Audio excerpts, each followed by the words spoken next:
आप सुन रहे हैं कुरीतियों के विरुद्ध एक महिला के संघर्ष की कहानी नामधराई। अब तक आपने सुना कि जानकी और धनिया अपने पुत्र के नामकरण संस्कार की तैयारी में जोर शोर से लगे हुए हैं। गांव के नियमानुसार बच्चे का नामकरण संस्कार मुखिया के द्वारा ही किया जाना है। मुखिया, जिसने आज तक गांव के किसी बच्चे का नाम अच्छा नहीं रखा था, वही मुखिया आज जानकी और धनिया के पुत्र का नामकरण संस्कार करने वाला है।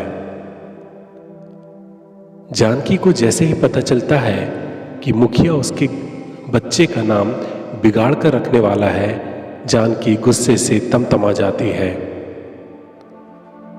अब सुनिए आगे की कहानी।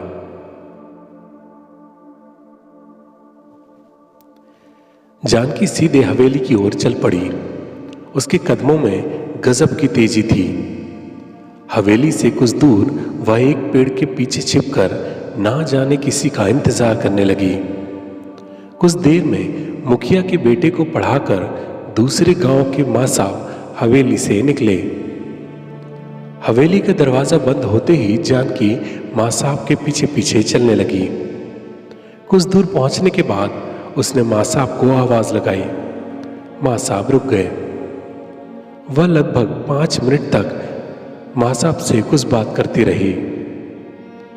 फिर कागज पेन लेकर उसमें उसने कुछ लिखा और उस कागज को मोड़कर मां साहब को दे दिया।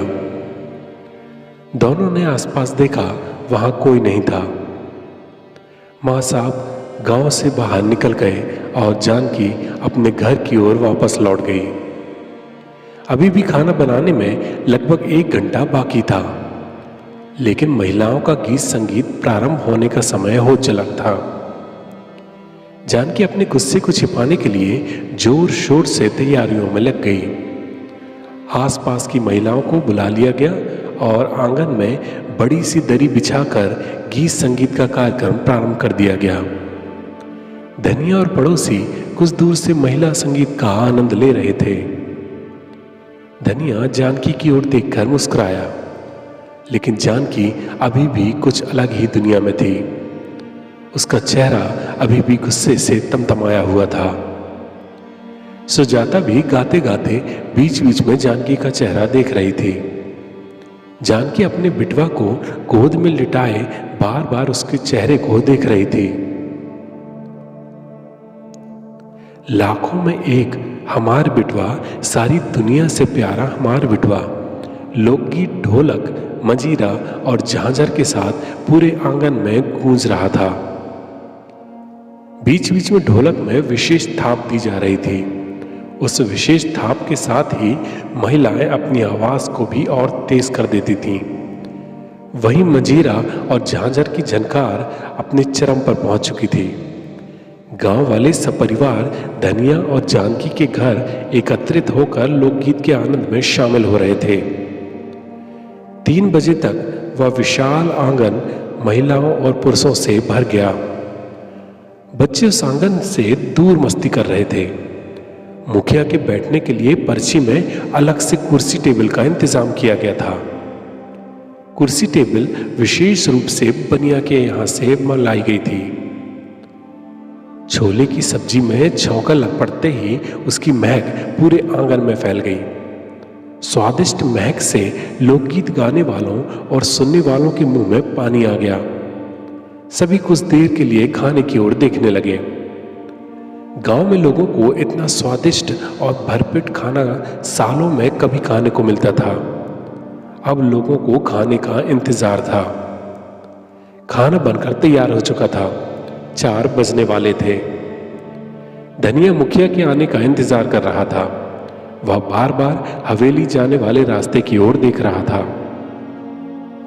जानकी अभी भी अपने बिटवा को देख रही थी।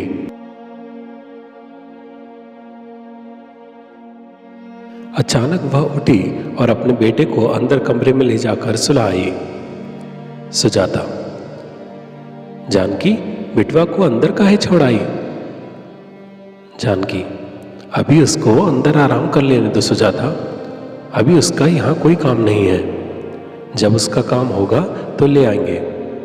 जानकी ने अपने गुस्से को नियंत्रित करते हुए कहा। हवेली वाले रास्ते से मुखिया और उसके लठैत आते हुए धनिया को दिखाई दिए। धनिया और उसके साथ खड़े लोगों ने किनारे होकर अपने दोनों हाथ जोड़ लिए। कल्लू आंगन में बैठा खाने की ओर देखने में इतना व्यस्त था कि उसे पता ही नहीं चला कि उसके पीछे कब मुखिया और उसके लठैत आकर खड़े हो गए। धनिया ने कल्लू को वहां से हटने के लिए आवाज लगाई। कल्लू मुड़कर पीछे देख पाता उससे पहले ही मुखिया ने कल्लू की पीठ पर एक लात दे मारी। कल्लू दूर जमीन पर जा गिरा। लठैत कल्लू के पास गया और उसकी छाती में अपना जूता रखकर उसे दबाने लगा। कल्लू कराह उठा। लगता है आज तेरी मौत निश्चित है। लठैत ने कल्लू की ओर देखकर धीरे से कहा। वह वही लठैत था जिसके पैरों के नीचे कल्लू सुबह भी था। पूरे गांव के लोग सहम गए। दूर खेल रहे बच्चे अपने अपने माता पिता से चिपक गए तो कुछ रोने लगे। खुशी से भरा पूरा वह स्थान अचानक डरावना लगने लगा। सभी महिलाओं और पुरुषों के चेहरे डरे हुए दिखाई देते थे। वे सभी कभी मुखिया तो कभी उसके लठैत को देखते थे, लेकिन जानकी मुखिया को लगातार घूर रही थी। वो बात अलग है कि अभी तक किसी ने भी जानकी के चेहरे के इन भावों को नहीं देखा था। आप सुन रहे हैं कुरीतियों के विरुद्ध एक महिला के संघर्ष की कहानी नामधराई। क्या जानकी और धनिया के पुत्र के नामकरण संस्कार के दिन कल्लू मुखिया के क्रोध से बच पाएगा? क्या जानकी और धनिया के पुत्र का नाम सही ढंग से रख पाएगा? जानने के लिए सुनते रहें कहानी नामधराई।